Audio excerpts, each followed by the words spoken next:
Hello everyone, good morning. This is our weekly commentary and top-down analysis for the second week of March 2025. So we're going to be analyzing the dollar index. Now, previously we know that we've been on an uptrend in the dollar index, and of course we want to start our top-down analysis process from the higher time frame because the higher time frame is always the driver of price, and the lower time frame will always be subject to the higher time frame. So on the monthly time frame, you can see that we've been having a bullish market structure characterized by higher highs, higher lows, higher highs, right? So over here, during the month of January, when we traded above these highs, we traded into this monthly fair value gap over here. And so, of course, we'd expect a reaction, right? Now, since we know that long term we've been bullish on the monthly time frame, we know that okay, this institutional reference point is probably just going to send price down to the price a bit before we continue to move higher. And we also know that price moves from internal range liquidity to external range liquidity. So over here is our external range liquidity. And where do we see internal range liquidity?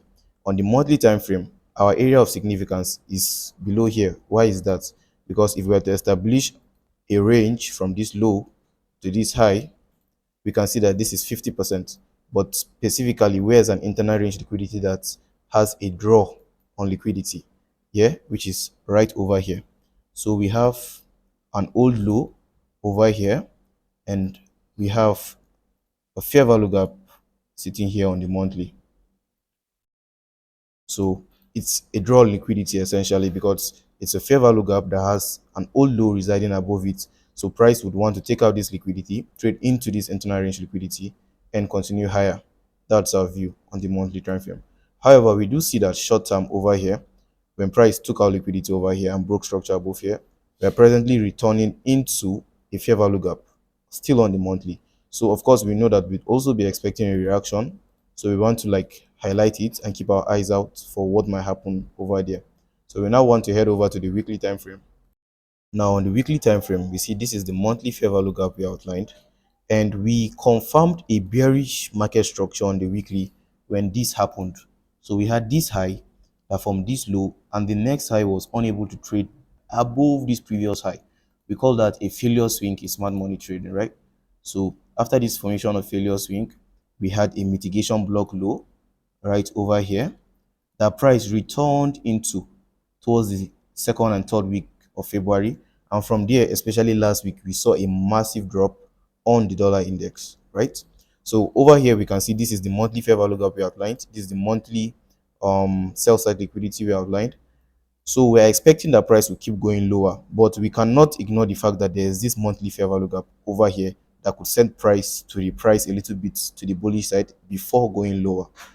Now we want to go down to the daily time frame and see what the present market structure is to understand what we want to be looking for this week, keeping in mind that this is a monthly fair value gap that perhaps want to send price upwards to reprice into this one-sided price delivery over here.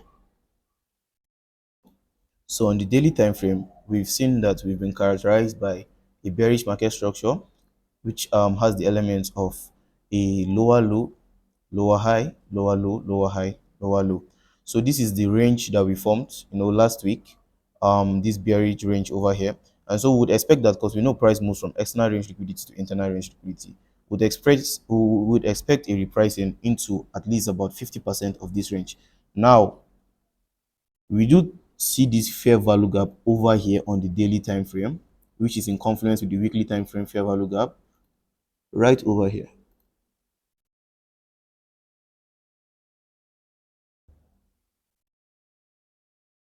Right, and we also have the confluence of an old low resting right above it, which is a draw on liquidity. So it is possible that we would see a repricing into this fair value gap, and then price will use this as an institutional reference point to deliver to the repricing of this range from this high to this low. Then after repricing into this range, perhaps at this breaker block or even over here, if on the hourly time frame we see a shift of structure indicating bearish signature, then we continue our bearishness. So let's go down to the hourly time frame. Now on the hourly time frame, we do see that there has been a shift of structure to the upside.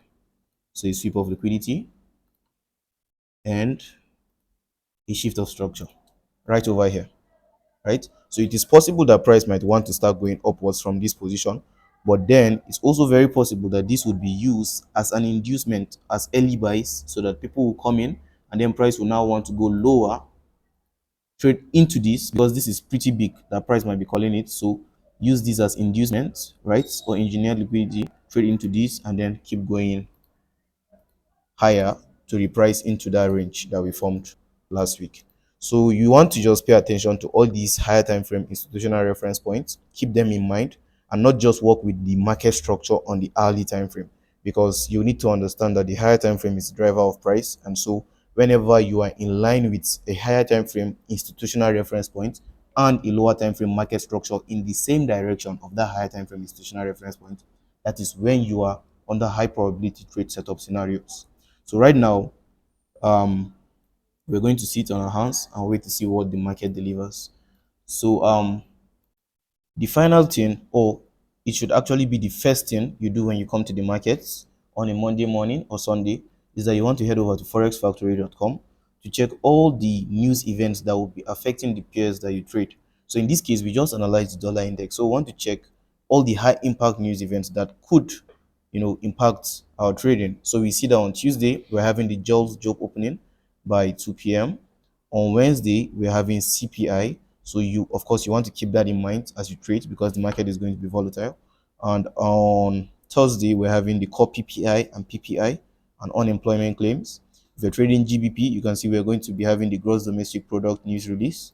And finally, on Friday, we're having the prelim UOM consumer sentiment. So you want to keep this in mind and ensure that during high volatile news situations, you want to stay away from the markets, especially during CPI, so that you protect your accounts, because we all know capital is king, and the capital you protect today would give you the profits you want tomorrow. So from over here at Caris Trading Institute, we wish you a profitable week. Cheers and God bless.